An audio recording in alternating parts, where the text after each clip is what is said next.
नमस्कार दोस्तों, मैं चार्टर्ड अकाउंटेंट सचिन। पिछली वीडियो में मैंने आपको बताया था कि लोग किस तरह कैश को लेकर जुगाड़ करने में लगे होते हैं कि 49,000 जमा कर देते हैं, 2.5 लाख जमा कर देते हैं, सारे अकाउंटों में जमा कर देते हैं, वहां से चेक लेते हैं, दोस्तों को जमा कर देते हैं। दोस्तों, क्या हुआ था उस वीडियो के अंदर, किस किस तरह से इनकम टैक्स डिपार्टमेंट आपके पीछे पड़ा होता है, किस तरह इसको ट्रैक करता है और किस तरह आपको नोटिस भेजता है, वो मैंने बताया था। अब आपने कैश जमा कर दिया, अगर आपने मेरी वीडियो देख ली होगी तो आपने उन चीजों का ध्यान रखा होगा। आप मान लेते हैं फिर भी इमरजेंसी थी, आपने बैंक अकाउंट के अंदर कैश जमा कर दिया। अब नोटिस आएगा 4-5 साल बाद, उस वीडियो में बताया था मैंने। अब 4-5 साल बाद जब नोटिस आ जाएगा तो मुझे उसकी तैयारी दोस्तों आज ही करनी पड़ेगी ना।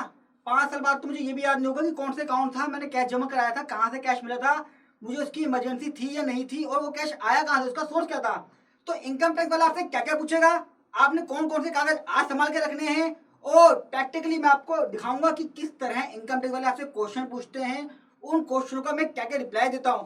क्योंकि दोस्तों मैं अब तक हजारों केस करा चुका हूं कैश को लेके, और हर तरह का केस मेरे पास आता है, तो मैंने सारे केसों का जुगाड़ निकाल के इस वीडियो में डाल दिया है। अगर आपने आज की वीडियो देख ली तो आपको लाखों फायदा होने वाला है, और वीडियो के आखिरी में मैंने कुछ अपने टिप्स भी दिए हैं जिनसे आप इन कैशों को मैनेज भी कर सकते हो। तो वीडियो बड़ी इंपॉर्टेंट है, कोई भी पॉइंट आज मिस नहीं होना चाहिए। दोस्तों, इस चार्ट मैंने वहां पे भी समझाया था कि आप कैश जमा करते हैं, बैंक वाला इन्वेस्टिगेशन को भेजता है, इन्वेस्टिगेशन वाला इनकम टैक्स वाले को भेजता है, और इनकम टैक्स वाला अगर सेटिस्फाई हो गया, नहीं हुआ तो आपको पता है इंटरेस्ट और पेनल्टी लगाएगा, सेटिस्फाई हो गया तो ड्रॉप कर देगा। अब इनकम टैक्स वाले को सेटिस्फाई कैसे करना है उसके बारे में मैंने बताया है। दोस्तों वहां पे भी एक स्टेप है, इनकम टैक्स में भी जवाब करते हैं। इनकम टैक्स वाला आपसे कहेगा कि भैया फाइल कर दो अपनी इनकम टैक्स रिटर्न। सबसे पहला ऑप्शन आपको ये देगा, आप इसे कह लीजिए इनकम टैक्स रिटर्न, मैं तो कहता हूँ कि सरेंडर कर दीजिए। यानी कि जब आप इनकम टैक्स रिटर्न भरेंगे, आप उसको कैश को इनकम दिखाना चाहते हैं या नहीं, आपको एक मौका दे रहा है। वो कभी ये नहीं बोलेगा कि आपने अगर टैक्स की चोरी करी है तो आप इसको भर दीजिए, उस पर टैक्स जमा कर दीजिए, कुछ नहीं बोलेगा। साहब ही बोलेगा कि आपका केस सिलेक्ट हो गया है सिक्योरिटी के अंदर, इनकम टैक्स के अंदर, आप इनकम टैक्स भरिए। अभी आपकी चॉइस है कि आपको लगता है मैंने ब्लैक मनी थी गलती से जमा कर दी है, भैया टैक्स जमा करना है, इनकम टैक्स रिटर्न में उसको दिखा दीजिए और उसके ऊपर टैक्स जमा कर दीजिए। टैक्स जमा कर देगा दोस्तों, किससे खत्म है। उसके बाद दोस्तों क्या होगा, आपसे आपकी बैंक स्टेटमेंट मांगेगा वो।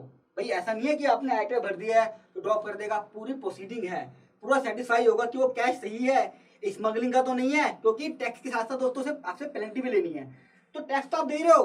अब दोस्तों पता है लोग क्या कहते हैं, यार कैश जमा कराता हूँ, टैक्स तो देने थे ना, ब्लैक मनी आज भी देना है, 6 साल बाद भी देना है। अरे भाई 6 साल बाद टैक्स तो देगा देगा, तेरे से पेनल्टी भी ली जाएगी, और 2% पर मंथ का होता है, यानी कि 24% पर ईयर के हिसाब से आप 4-5 साल का ब्याज लगा लो, कितना बैठेगा, अमाउंट डबल ट्रिपल 4 गुना आता है। तभी मैंने वीडियो में बताया था पिछले में भी कि 100% से 400% तक टैक्स पहुंच जाता है, क्योंकि 5 साल का इंटरेस्ट भी है। आज के हिसाब से टैक्स कैलकुलेट करेगा, ऑर्डर पास करेगा 6 साल बाद, तो 6 साल का इंटरेस्ट तो लेगा ना, ये फिर भी छोड़ देगा। तो ये मत सोचिए कि कैश जमा कर देते हैं, टैक्स आज भी देना है और कल भी देना है। आपसे पूछेगा उसका सोर्स क्या है, भैया वो कैश जो जमा कराया है क्या सोर्स है, बताऊंगा उसका भी क्या क्या रिप्लाई हम लोग करते हैं।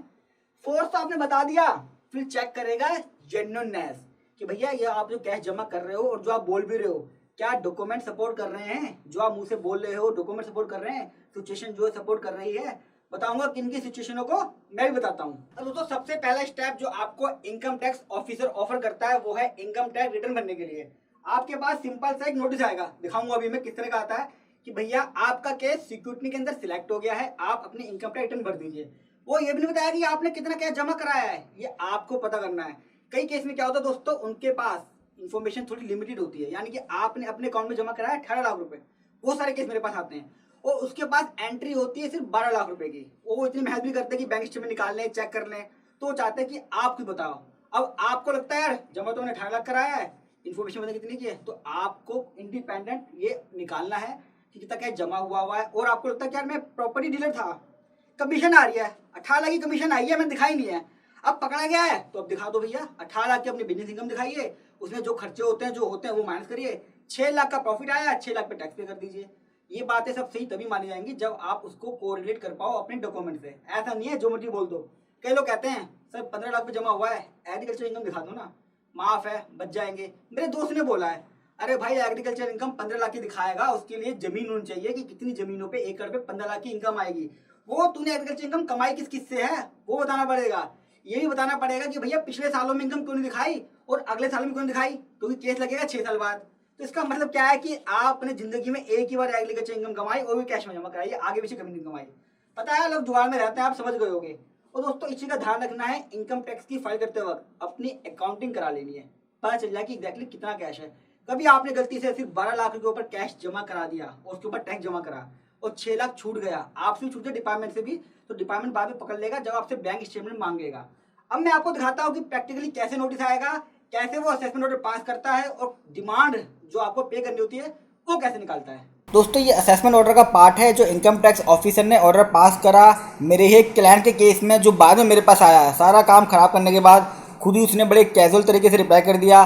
देखिए इनकम टैक्स ऑफिसर ने अकाउंट नंबर लिखे, बैंक का नाम लिखा और जो जो बैंक अकाउंट के अंदर पैसा जमा हुआ था, जैसे 2 लाख रुपए बल्क में जमा हुआ, कुछ पैसा 1-1 लाख करके 7 लाख 10 में जमा हुआ, फिर 2 लाख इसमें, 23 लाख 86 इसमें, 38 लाख 86 इसके अंदर, और एक अकाउंट और था इंडस बैंक का, उसमें 38 लाख 86 हज़ार जमा हुए। पूरा पार्ट मैंने नहीं दिखाया है, अकाउंट में छुपा दिए हैं क्योंकि मेरे क्लाइंट का केस था, कॉन्फिडेंशियल होता है।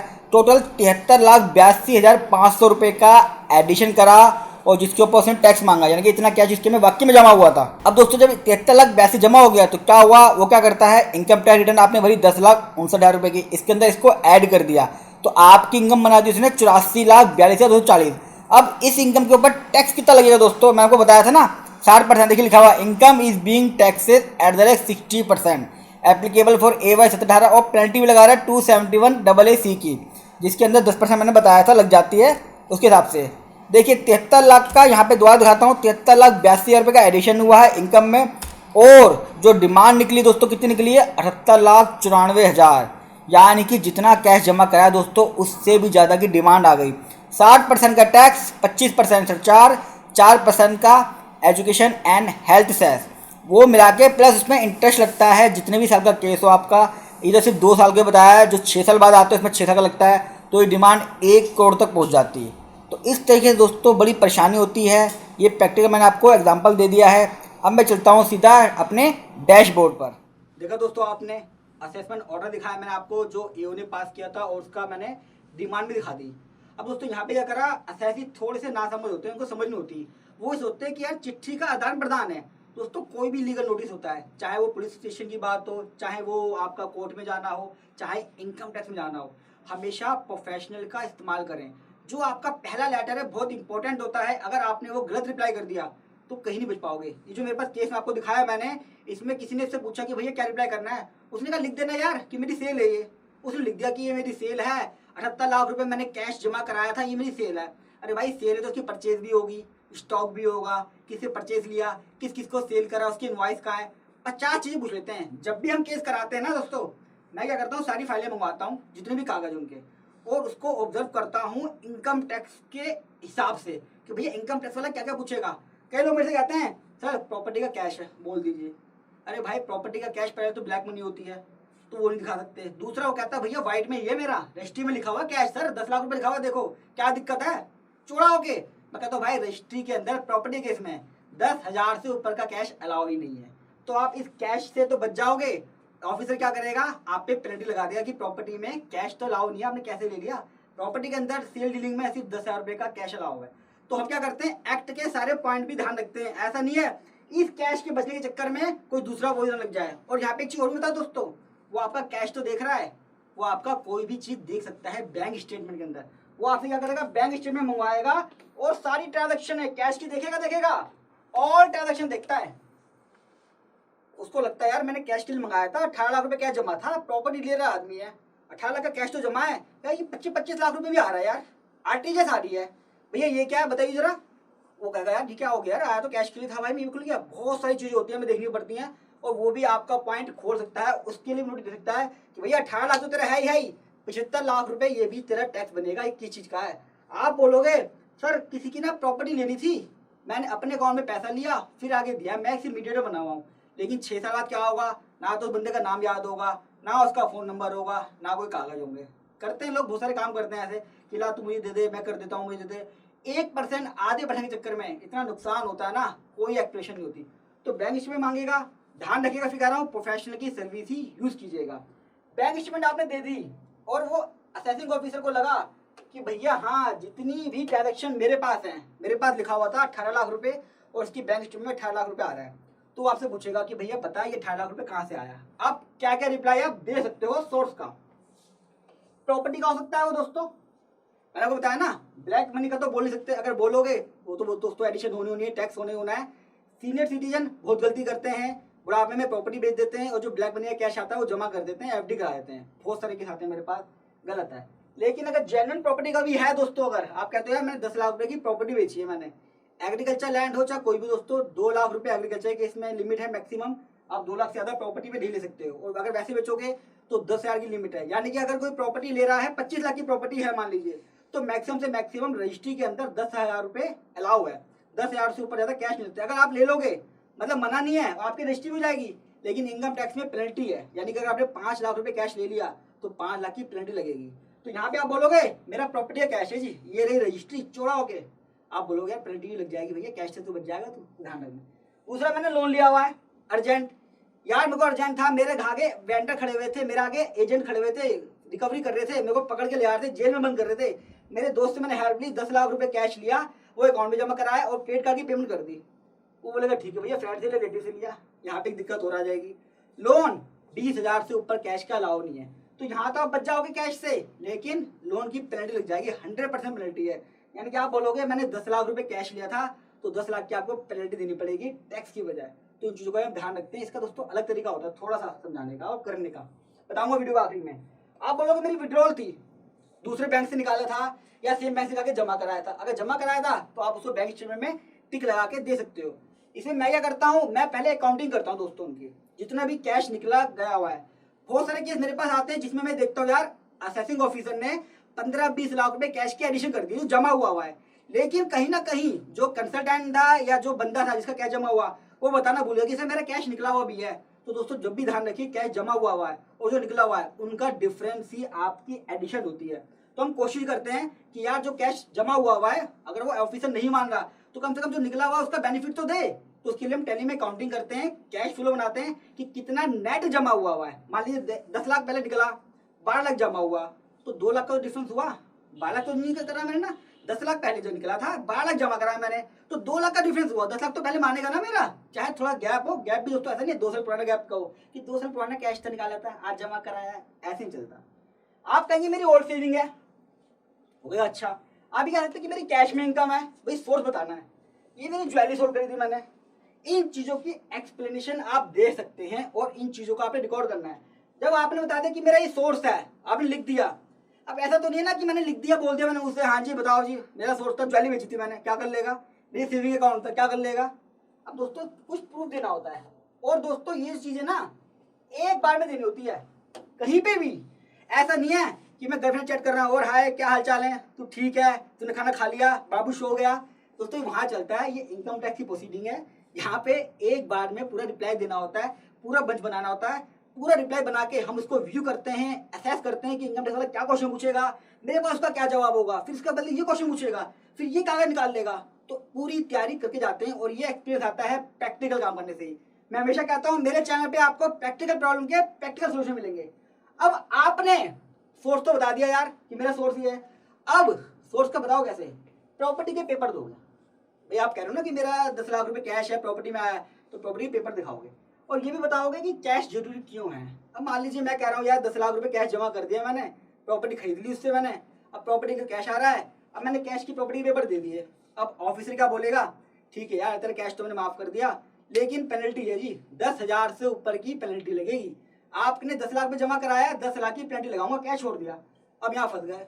तो आप यहाँ बताओगे कि मुझे कैश की जरूरत क्यों थी। जैसे मैं क्या बताता हूँ यार, उस दिन संडे का दिन था, बैंक अकाउंट सारे बंद थे, डील बड़ी अर्जेंट थी जी, अगर मैं डील उस दिन नहीं करता तो ये डील चली जाती, या जिस व्यक्ति को मैंने कैश दिया उसके पास बैंक अकाउंट नहीं था, या जिससे मैंने कैश लिया उसके पास बैंक अकाउंट नहीं था। इस वजह से मैं बहुत सारे कॉम्बिनेशन होते हैं जो हम यूज करते हैं। मैं यहाँ पे सिर्फ हिंट दे रहा हूँ ताकि आप इन चीजों को आज ही मैच कर सकें। 5 साल बाद याद नहीं होगा कि उसके पास बैंक अकाउंट था या नहीं था, मैंने डील कैश में क्यों करी, भैया मेरे पास बैंक अकाउंट था, उसके पास बैंक अकाउंट था, दोनों के पास बैंक अकाउंट में फंड भी था, तो फिर मैंने कैश क्यों लिया या कैश क्यों जमा कराया अकाउंट में, ये पूछना पड़ेगा। लोन, आप कहते हो कि मैंने लोन लेने फ्रेंड से, एजेंट खड़े थे सामने, क्या आपने वो क्रेडिट कार्ड की स्टेटमेंट संभाल के रखी, डिफॉल्टर दिखाया। जिस फ्रेंड से भी लोन लिया, मान लीजिए सचिन था, सचिन से आपने लोन लिया, क्या आपने सचिन की कंफर्मेशन दी, भैया आप किसी का नाम ले रहे हो क्या, 10 लाख रुपए मैंने किसी से ले लिए, तो उससे भी तो कहो हाँ, मैं कहूँगा हाँ यार मेरे से 10 लाख रुपए लिए हैं इसने। जैसे ही मैं बोल दूंगा, देखिए एक चीज का ध्यान रखिए, मैं फिर कह रहा हूँ ब्लैक मनी को रोकने के लिए बनाया गया है। अगर जेन्युइन ट्रांजैक्शन है तो दोस्तों सब कुछ चलता है। अगर उससे लगता है इनकम टैक्स वाले को, हम क्या चीज फोकस करते हैं, मैं आपको आज सीक्रेट बताता हूँ अपना। मेरा फोकस केस में ये रहता है कि यार मैं किसी तरह इनकम टैक्स वाले को ये सेटिस्फाई कर दूं कि कहीं भी इनकम टैक्स की चोरी नहीं हुई है। वो कैसे पता चलेगा, अभी पता चल जाएगा आपको। भैया कंफर्मेशन ले ली, मैंने एक लेटर पे लिख के दे दिया, मेरा नाम सचिन है, मेरा पैन नंबर ये है, मैं यहाँ रहता हूँ, मैं अपना पैन कार्ड लगा रहा हूँ, आधार कार्ड लगा रहा हूँ, और मैंने नितिन को 10 लाख रुपए उधार दिए थे इस सिचुएशन के लिए, जो मेरे पास अब वापस भी आ गए, या इतना पैसा बचा हुआ है, क्योंकि 6 साल बाद दोगे ना कंफर्मेशन, तो आज तो दोगे नहीं, तो लगाता हूँ। साथ में उसका भी सोर्स बताता हूँ मैं, यानी कि मैं सचिन हूँ, मैंने 10 लाख रुपए दिए हैं, मैं अपना भी सोर्स बताऊंगा कि यार मैं 25 लाख की आईटी फाइल करता हूँ, मेरा कैश यहाँ से निकला हुआ है। इनकम टैक्स वाला सेटिस्फाई हो जाएगा कि यार ऐसा तो नहीं कि घुमा रहे हैं, हाँ यार मैं आदमी हूँ, मेरी भी कैपेसिटी है। वो चेक करेगा, किसी का नाम लेने से नहीं बोल देंगे कि भैया 10 लाख का है, 2 करोड़ का कैश का कैसे कराया था मैंने, इसी बेसिस पे पूरी सेटिस्फेक्शन दिया था ऑफिस को। उसकी आईटी की कॉपी भी लीजिए, आज आप लोन ले रहे हैं। अच्छा दोस्तों, यहाँ पे दिक्कत आएगी, वो आदमी बोलेगा कि यार एक तो मैं तेरी हेल्प कर दी यार, 10 लाख रुपए को दे दी कैश में, तेरे घर पे एजेंट खरीदे मार पीट रहे थे, अब तू मेरे से कंफर्मेशन भी मांग रहा है, सोर्स भी मांग रहा है, और राइटर कॉपी भी मांग रहा है। अब दोस्तों थोड़ा बहुत तो आपको मैनेज करना पड़ेगा कि यार दिक्कत थी भाई, ये हेल्प कर दे, तेरे को कोई दिक्कत नहीं आएगी, दिक्कत आएगी तो मैं खड़ा हुआ हूँ, तेरे लिए कोई दिक्कत नहीं आएगी, जो दिक्कत आएगी मुझे आएगी, क्योंकि कैश मेरे अकाउंट में जमा हुआ है ना, मेरे मतलब आपके, मैंने तो लोन दिया हुआ है, ध्यान रखना। नोटिस उसको भी दे सकता है, मैं चोड़ा के बोलता हूँ कि सर 10 लाख रुपए ना वहां से आए थे स्टैंड से, ये रही कंफर्मेशन, ये रही आईटी कॉपी, पैन कार्ड भी लगा दिया मैंने, और आप उसको नोटिस भेज के भी कंफर्म कर सकते हो। यार मैं तो कागज लगा ही रहा हूँ ना यार, होता झूठो सारे। जब मैं ये बोलता हूँ दोस्तों क्या आप नोटिस भेज दीजिए सर, एड्रेस लिखा हुआ तो है, कंफर्म कर लीजिए किसी दिन दिए, थोड़ा सा कॉन्फिडेंस आता है, लगता है कि यार जेन्युइन ट्रांजैक्शन है।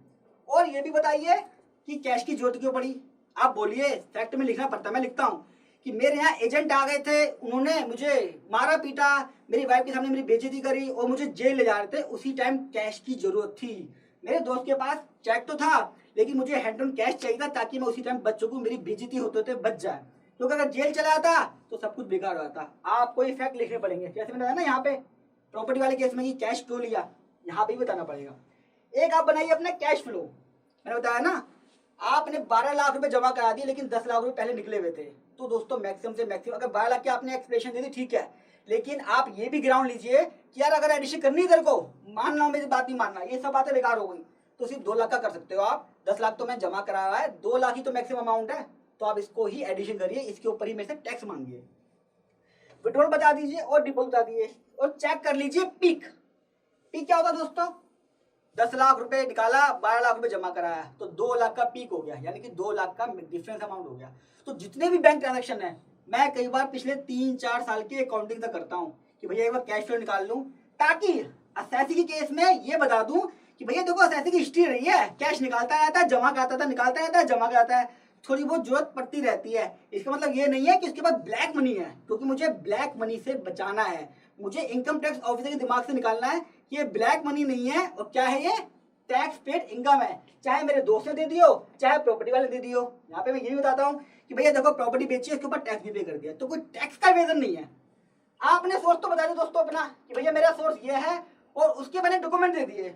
अब दोस्तों आपने पिछले रिकॉर्ड बता दिया कि मेरा लोन था या प्रॉपर्टी का था, अब आप कहते हो मेरी ओल्ड सेविंग है ये, ऐसे भी सकता है, आप बोल सकते हो यार मेरा 5 लाख जमा हुआ था, ओल्ड सेविंग है। बहुत लोग कहते हैं लेडीज के अकाउंट में जमा कर दे, दिखा दिया ट्यूशन इनकम है यार, ट्यूशन इनकम नहीं दोस्तों, ऐसे चलता नहीं है, डिपार्टमेंट जाके केस कराओ। ये वो लोग हैं जिन्होंने कभी इनकम टैक्स में आज तक एक चक्कर भी लगाया और एक केस भी नहीं कराया, जो मर्जी बोलते रहते हैं। अगर आपकी दोस्तों ओल्ड सेविंग है तो आप अपनी बैंक स्टेटमेंट दीजिए, रिकॉर्ड दिखाइए कि देखिए मेरी बैंक स्टेटमेंट के अंदर ये ट्रांजेक्शन है, तो मैंने पिछली बार कैश निकाला हुआ है, मेरी हैबिट रही है इस तरह का। आईटी की कॉपी, अरे ट्यूशन इनकम में तो आईटी भरते हो क्या, तभी तो बोलता हूँ कि आईटी भरा करो, सीए की सर्विस लिया करो। देखिए जी ये आईटी भरते हैं हम, 2.5-3 लाख की आईटी हर साल भरते हैं, ट्यूशन इनकम पढ़ाते हैं, सारी इनकम कैश में आती है, वो जमा करते हैं, कई बार हाथ में रखते हैं, और मैं जमा कर दिया। अब यहाँ पे मेरे से ऑफिसर एक क्वेश्चन पूछता है, यार इनकम तो 2.5 लाख की भरी है, कैश जमा कराया 10 लाख, आपने अपने हाथ में कैश क्यों रखा? इसका जवाब आपके पास होना चाहिए कि भैया क्या रीजन था जो मैंने कैश अपने पास रखा। कई बार दोस्तों हम ये भी कहते हैं, एक्सप्लेन करते हैं कि भैया कैश में इनकम है जी, मतलब मैं रिप्लाई करता हूँ, जैसे वो प्रॉपर्टी डीलर का केस था कि 18 लाख की भाई मेरी कैश की इनकम है, मैंने नहीं दिखाई, भूल गया मैं, अब बताना तो पड़ेगा ना। अच्छा बता क्यों रहा हूँ दोस्तों मैं, दोस्तों क्या होता है, टैक्स तो पे करना ही करना है। इससे क्या होगा, आपकी जेन्युइननेस पता चल जाएगी कि भैया सिर्फ टैक्स ले ले, प्रॉफिट पे मैं टैक्स पे कर दूंगा, पेनल्टी को नहीं लगा, क्योंकि जेन्युइन चीज थी। यार गलती भी तो सकती है मेरे से यार, एक आम आदमी हो, एक दो दिमाग वाले आदमी हुए। एक तो वो जिसे पता था उसने टैक्स चोरी कर लिया, एक आदमी जिसे नहीं पता जमा कर दे, कम नहीं पता था उसके, तो ठीक है टैक्स ले ले, पेनल्टी से बच जाऊं। तो ये सब चीजें आपको हेल्प करेंगी पेनल्टी बचाने में। अब आपने कहा कैश इनकम है, मान लीजिए मैं किसी का केस करा रहा हूँ और वो व्यक्ति कह रहा है यार अपनी कैश इनकम है, तो मैं क्या करूंगा दोस्तों, इनवॉइस की कॉपी बनवाऊंगा।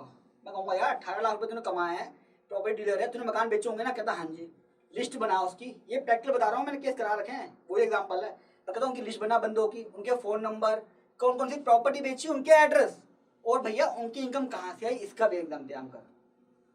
जीएसटी रिटर्न, अगर तूने जीएसटी रिटर्न भरी है तो वो दिखा दे, अगर नहीं है तो इस पर बकायदा एक नोट देता हूँ मैं कि जीएसटी रिटर्न नहीं भरी है क्योंकि लिमिट जो थी वो कम थी। नेचर ऑफ ट्रांजेक्शन बिजनेस का, भैया मैं बोलूँ मैं जूते की रेडी लगाता हूँ, मेरे पास केस आया था, 32 लाख रुपए कैश था मेरे ख्याल से। उसने कहा सर मैं ना एक दिखा दो आप कि मैं जूते की रेडी लगाता हूँ। मैंने कहा यार जूते की रेडी में 32 लाख रुपए का साल का प्रॉफिट हो रहा है क्या, यानी कि कैश जमा हुआ है। भाई मैं मान लेता हूँ तेरा 32 लाख कैश जमा हुआ है और 30 लाख रुपए निकला हुआ है, तो मान लूंगा 30 लाख की परचेज है, 32 लाख कैसे 2 लाख का प्रॉफिट हुआ है तो मानता हूँ। लेकिन जब 32 लाख रुपए अकाउंट में जमा हो गया है तो यार 32 लाख रुपए जूते इनकम नहीं हो सकती, तो इसका मतलब आपका हुआ है। एक बात दोस्तों ध्यान रखना, कभी भी आप कमेटी के बारे में नहीं बोल सकते। बहुत सारे मेरे पास केस आते हैं और कुछ रियल भी होते हैं कि सर हमने कमेटी डाली थी 1 लाख रुपए की, 12 लाख रुपए की, हमारी पहली कमेटी निकल गई, हमने अकाउंट में जमा करा दी। कमेटी बिल्कुल इलीगल है इंडिया के अंदर, 1 साल हो चुका है इसे बंद हुए हुए। तो कभी भी आप कमेटी का हवाला मत दीजिए, और कमेटी का पैसा आप इंटरनल कर रहे हैं ठीक है, गलत है वो, लेकिन आप कमेटी का पैसा कभी भी अकाउंट में जमा नहीं कर सकते हैं। अब दोस्तों मैंने उसको सोर्स तो बता दिया कि भैया ये चीज है। अब सोर्स के बाद मैंने जमा कर दिया, ऑफिसर क्या करेगा, ऑफिसर चेक करेगा जेन्युइननेस। अब जेन्युइन क्या चेक करेगा, भाई मैंने बैंक स्टेटमेंट दे दी, मैंने जो जो फैक्ट बताया कि मेरी कैश इनकम थी, ओल्ड सेविंग थी, आईटीआर था, ये सब चीजें था। अब इन सब चीजों को वो वेरीफाई करेगा। भाई यहाँ पे वो चेक करेगा कि वो एक्सप्लेनेशन जो हमने लिख के दिए या मुंह से बोली है कि भैया प्रॉपर्टी बेची थी, सिचुएशन ऐसी थी, संडे था, तो क्या वो एक्सप्लेनेशन ठीक है भी या नहीं है। अगर एक्सप्लेनेशन ठीक है तो ओके यार, हाँ भाई जनरस थी, संडे था, उस दिन मेरे लिए इतना जरूरी था उस प्रॉपर्टी खरीदना कि अगर मैं नहीं खरीदता तो मेरा बिजनेस में नुकसान हो जाता, या मेरी प्रॉपर्टी नुकसान हो जाता, या मेरे घर में उसका क्लेश हो जाता। ऐसी क्या सिचुएशन थी। डॉक्यूमेंट्स, जो प्रॉपर्टी का डॉक्यूमेंट्स मैंने दिया है वो ठीक है भी या नहीं है, जो मैं बात कह रहा हूँ वो मेरे डॉक्यूमेंट से मैच हो रही है या नहीं हो रही है। उसके बाद और बता दूं, चाहे इनकम टैक्स कह लीजिए या कोर्ट कह लीजिए, कहीं पे भी कागजों की अहमियत होती है, और ये कागज हम प्रोफेशनल लोग ठीक तरीके से तैयार करते हैं। मुंह से आप जो मर्जी बोलते रहिए, सिचुएशन जो मर्जी हो, जब तक वो चीज रिकॉर्ड पे नहीं आएगी क्या करेगा यार वो। कई केसों में ऐसा भी हुआ है ना, लोग ही कहते हैं सर मेरी उससे बात हो गई है, वो कह रहा है 100% केस करा दूंगा। अरे भैया 100% की गारंटी कोई कैसे दे सकता है जब तक कागज पूरे ना हो, जितना मर्जी बेवकूफ बनाते हैं आपको। सिचुएशन, क्या सिचुएशन वाकई में ही थी ऐसी जो मैं कह रहा हूँ कि भैया गेट पर पुलिस वाले आ गए थे, मेरी रिकवरी के लिए आ गए थे, मैं जेल जाने वाला था, मुझे अपने दोस्त से लोन लेना पड़ा, तो क्या सिचुएशन वाकई में ऐसी थी, क्या उस चीज के मैंने कोई डॉक्यूमेंट लगाए। डॉक्यूमेंट में क्या होगा दोस्तों, कोई ना कोई मेल आई होगी धमकी की, डेडलाइन होगी, डिफॉल्टर हो गए होगे क्रेडिट कार्ड का, या आप क्रेडिट कार्ड वाले मैनेजर से भी ले सकते हैं, कुछ ना कुछ तो आपका प्रूफ होना चाहिए ना। इसलिए कह रहा हूँ कि आज ही उन प्रूफों को संभाल के रखना है, 6 साल बाद कहाँ याद रहेगा, 6 साल बाद तो दोस्ती यार हो जाएगी सबसे। आपकी आईटीआर और आपके ओल्ड रिकॉर्ड क्या इस चीज को सपोर्ट करते हैं। मैं कह तो रहा हूँ यार, हाँ 18 लाख रुपए का मैंने जमा करा दिया, मैं कैश निकालता रहता हूँ, मेरी वेल्थ है, मेरी फाइनेंशियल अच्छे हैं, तो क्या चीज को सपोर्ट करते हैं। औरतों के केस में जमा कर देते हूँ, मैं कह रहा हूँ पुरानी सेविंग थी, अरे मैंने कभी आईटीआर जमा नहीं करी है ना, पिछले साल करी, नए साल करी, और अगले 6 साल की भी नहीं करी। जब मैं कर रहा हूँ कैश का मेरा नोटिस आया हुआ है, तो कैसे पता चलेगा कि भैया है। अगर आपने जेन्युइन बता दिया, भाई क्या होता है लोग तरह तरह के जुगाड़ भी निकालते हैं कि भैया जुगाड़ निकाल लेते हैं, प्लानिंग कर दी इस तरह की, तो चेक करता हूँ ऑफिसर कागज वागज सब ठीक है, बोल भी ठीक रहा है, क्या ये चीज जेन्युइन है। अपना इंडिपेंडेंट माइंड लगाता है वो, और डिस्कस भी करता है, और जो केस लो हैं हम तो सुप्रीम कोर्ट के, हाई कोर्ट के केस लो भी देते हैं कि यार ये देखिए इस सिचुएशन में इस आदमी ने ऐसा करा था और कोई भी पेनल्टी नहीं लगी है, ना ही टैक्स लगा है, तो ये सिचुएशन सेम हमारी है। बहुत ही इंपॉर्टेंट रोल प्ले करता है इन केसों में। अब दोस्तों अगर वो सेटिस्फाई हो गया तो ठीक है, अगर सेटिस्फाई नहीं हुआ, उसको लगा बोल भी झूठ रहा है साला, कागज भी इसके ठीक नहीं है, कुछ मैच नहीं हो रहा, पूरा फ्रॉड है, ना आइडिया भरता, बहस भी कर रहा है, झगड़ा भी कर रहा है हमसे, तो क्या करें दोस्तों, 78% तो टैक्स लग जाएगा। अभी 60% कैसे आया दोस्तों, 60% तो टैक्स लगता है, 25% सरचार्ज इसके ऊपर, और उन दोनों के ऊपर लगता है 4% एजुकेशन एंड सेल्स। तो अगर मैं इसका नेट निकालूंगा तो ये बैठेगा 78%। ये तो टैक्स हो गया। टैक्स तो आपको पे करना ही करना था। 24% पर एनम का आप पे लगेगा क्या, इंटरेस्ट। दोस्तों सोचिए अगर 5 साल बाद होगा केस तो 24 इंटू 5 गुना इंटरेस्ट लग जाएगा, यानी कि 68, यानी कि अगर 10 लाख का अमाउंट है तो 10 लाख के ऊपर 78, 7,80,000 का टैक्स तो यहाँ हो गया, इसका 17%। 5 साल का यानी कि 100% मान लेता हूँ, 10 लाख का वो हो गया, यानी कि 7,80,000 का टैक्स और 100% इंटरेस्ट इसके ऊपर, तो 7,80,000 का 100% इंटरेस्ट 7,80,000 रुपये और हो गया। और दोस्तों 10% पेनल्टी, दोस्तों 2 केस है इसके बताऊंगा अभी, और 10% पेनल्टी लग जाती है, यानी कि आपका जो टैक्स लगा 7,80,000, 7,80,000 का 10% पेनल्टी भी लग गई। तो आप सोचिए सब मिला के कितना बैठेगा, जितना आपने अमाउंट जमा कराया उससे भी ज्यादा। अब आप सोच रहे होंगे यार टैक्स तो देना ही नहीं है, इंडिया में हैबिट है। दोस्तों इसका एक खिलाफ और भी है, अगर आप पे टैक्स लगा 32%, यानी कि 30% का टैक्स लगा, ऑफिसर को आप थोड़े से अच्छे लगे, उसने कहा जेन्युइन केस है यार, हाई टैक्स नहीं लगाता, कम टैक्स रेट लगाता हूँ। 2 टैक्स रेट होते हैं इसके, 30% और 60%। 30% टैक्स और 4% का वो, तो दोस्तों इसका 32% बन जाता है। इंटरेस्ट का रेट वही सेम रहता है दोस्तों 24%, लेकिन यहाँ टैक्स जब कम लगता है तो 300% तक पेनल्टी लग सकती है टैक्स अमाउंट की। यानी कि 10 लाख जमा कर दिया है, 10 लाख का 30% टैक्स, राउंड ऑफ कर देता हूँ मैं, 3 लाख रुपए तो टैक्स बना 10 लाख का, और उस 3 लाख का 300% तक पेनल्टी, यानी कि 9 लाख की पेनल्टी भी लग सकती है अगर आप पे टैक्स कम लगा है। अब दोस्तों आपको समझ में आ गया कि भैया टैक्स पे करना पड़ेगा, पेनल्टी लगेगी, कैश का ध्यान रखना है। अब दोस्तों आपको लगता है यार सारे जुगाड़ कर लिए, एक्सपर्ट की, सचिन की भी हेल्प ले ली, सब कुछ हो गया, या किसी से आपने केस कराया वहां केस नहीं निकला, तो दोस्तों ये एंड नहीं है। इनकम टैक्स ऑफिस के पास अगर केस नहीं निकलता है फिर हम अप्रोच करते हैं CIT अपील के पास। अगर CIT अपील ने केस नहीं करा फिर हम जाते हैं इनकम टैक्स ट्रिब्यूनल, ये सब अथॉरिटी है, इसकी शिकायत इसके पास होती है, इसकी शिकायत इसके पास होती है, इसके पास शिकायत होती है हाई कोर्ट, और फिर आता है सबका माई बाप सुप्रीम कोर्ट। अब दोस्तों यहाँ पे एक आपको बहुत चीज सलाह देता हूँ, ये जो केस है, ये जो 4 किस्से हैं, ये डिपेंड होते हैं इसके ऊपर। यहाँ पे अगर आपने कोई गलत इन्फॉर्मेशन दे दी, बहुत सारे केस मेरे पास इस स्टेज पर आते हैं, तो होता क्या है यहाँ पे गलत इन्फॉर्मेशन दे दी है, मेरे लिए बड़ा डिफिकल्ट हो जाता है यहाँ पे लड़ना, क्योंकि आप यहाँ क्या बोल चुके हो कि ये जो मेरा कैश था ना, ये मेरा प्रॉपर्टी की ब्लैक इनकम थी। अब क्या होगा यहाँ पे किसी भी स्टेज पे मेरे लिए चेंज करना बड़ा मुश्किल है। मैं ये नहीं कह सकता कि आज मैंने खून ऐसे किया था, अच्छा अगली बार मैं वहां पे था ही नहीं, तो मेरे लिए चेंज करना मुश्किल है। चेंज मैं तभी कर सकता हूँ कि जब कागज सपोर्ट करें। एक मैंने केस कराया था, उसने ये करा, उसने बोल दिया प्रॉपर्टी की ब्लैक मनी है, किसी से लेटर लिखवा दिया उसने कि प्रॉपर्टी में कैश आया था जी, वो मैं जमा कर दिया। जब बाद में इंक्वायरी हुई तो वो कैश निकला ब्लैक का, ब्लैक का कैश हो सकता है, लेकिन जब मैंने उसके डॉक्यूमेंट देखे तो मैंने देखा कि उसने उसी दिन उसी अकाउंट से पैसे निकाल लगे थे 18 लाख रुपए। तो मैंने उससे पूछा, मैंने कहा 18 लाख रुपये उससे निकाले?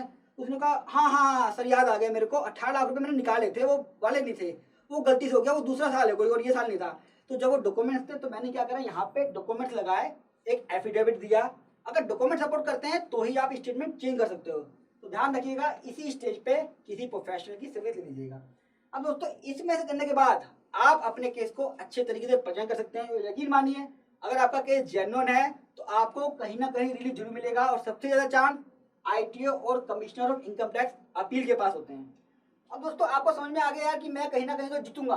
अब कुछ एडवाइस मैं आपको ऐसी दूंगा जो मैं अपने क्लाइंटों को देता हूँ, यानी कि जो मेरे से पूछते हैं इन चीज़ों को लेके कि भैया इन सब झमेलों में पढ़ने से अच्छा और क्या ऑप्शन है।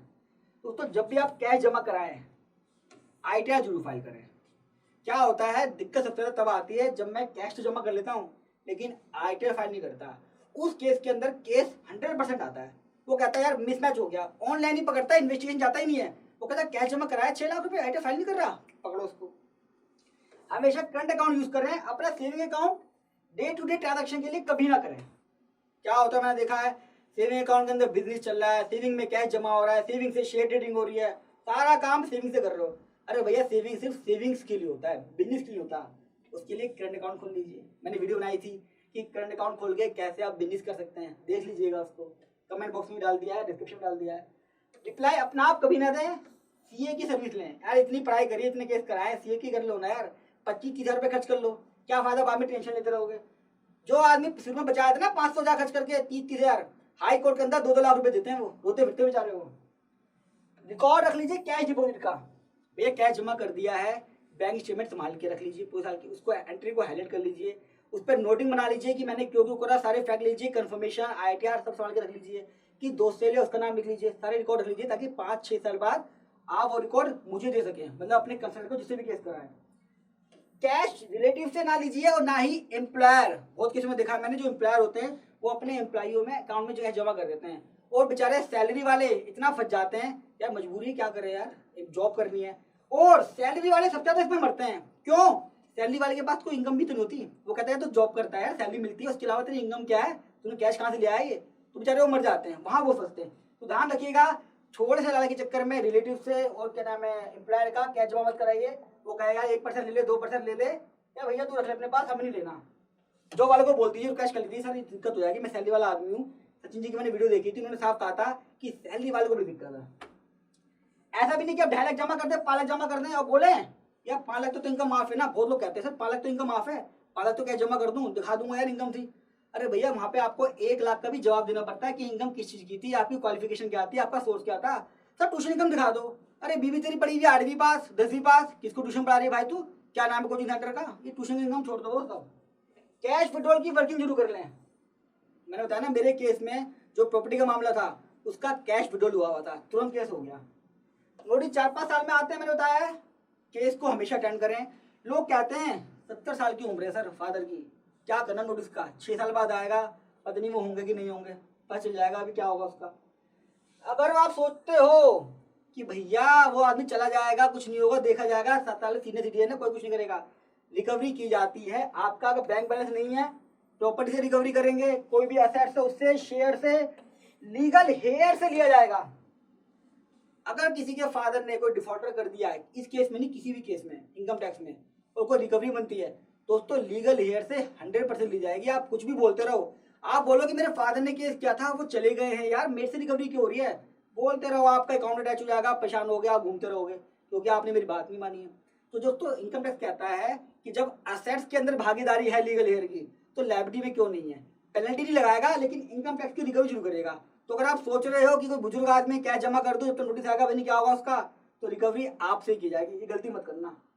आप दोस्तों मुझसे भी डिस्कस कर सकते हैं इसी के लिए, मैंने सारे केस कराए हैं। आपका कोई यूनिक केस है आप मुझे याद कर लीजिएगा, आप चाहते हैं मैं आपकी कोई हेल्प करूँ इस केस में, तो मैं भी दोस्तों आपकी इसमें हेल्प कर सकता हूँ, क्योंकि मैं हर साल काफी सारे केस कराता हूँ और प्रैक्टिकल नॉलेज कूट कूट के भरी हुई है मेरे पास। आशा करता हूँ दोस्तों आपको आज की वीडियो में मजा आया होगा और बहुत सारा नॉलेज मिली होगी, ज्ञान मिला होगा। जो मैं कहता हूँ सिर्फ इसी चैनल में मिलता है, क्योंकि हम प्रैक्टिकल प्रॉब्लम के प्रैक्टिकल सोल्यूशन बताते हैं। अगर आपको वीडियो मजा आया दोस्तों, वीडियो को लाइक कर दीजिएगा, साथ में चैनल को सब्सक्राइब कर लीजिएगा, और आपके इससे जुड़ी कोई भी क्वेरी है आप मेरे कमेंट बॉक्स में पूछ लीजिएगा, साथ में चैनल पे विजिट कर लीजिएगा, क्योंकि जो भी आप क्वेरी पूछेंगे हो सकता है मैंने उससे ज्यादा डिटेल के अंदर ऑलरेडी वीडियो बना रखी हो और आपको उससे भी लाखों का फायदा हो जाए। क्योंकि फाइनेंशियल एजुकेशन पे मैं हर एक टॉपिक पे वीडियो बना रहा हूँ और डेली बेसिस पे अपलोड कर रहा हूँ। साथ में वो कैश वाली वीडियो जो मैंने बताया दूसरी, वो भी देख लीजिएगा। और आपका दोस्तों लगता है इससे जुड़ा हुआ कोई एक्सपीरियंस है, आपने कैश जमा करा दिया, इनकम टैक्स के चक्कर काटे या परेशान हुए, जरूर शेयर कीजिएगा। मैं भी देखूं लोग किस किस तरह के जुगाड़ निकालते हैं, और मजेदार हुआ तो मैं चैनल पे भी लोगों को जरूर बताऊंगा दोस्तों। और साथ में इस वीडियो को जितना ज्यादा हो सके अपने रिलेटिव्स में, फ्रेंड्स में, सर्कल में, फेसबुक, व्हाट्सएप पे सब पे शेयर कीजिएगा, ताकि लोगों को थोड़ी समझ में आए कि भैया प्रैक्टिकली मुझे 6 साल बाद नहीं आज ही इंतजाम करना और उस केस का, और उनको बता देना है कि भैया कोई भी कैश डिपॉजिट के मामले में बचता नहीं है। और किसी को भी दोस्तों गलत एडवाइस नहीं देनी, लॉजिकल एडवाइस नहीं देनी, हमेशा किसी कंसल्टेंट का यूज करना है। तो जल्द ही लौटूंगा अगली वीडियो के साथ, तब तक के लिए नमस्कार।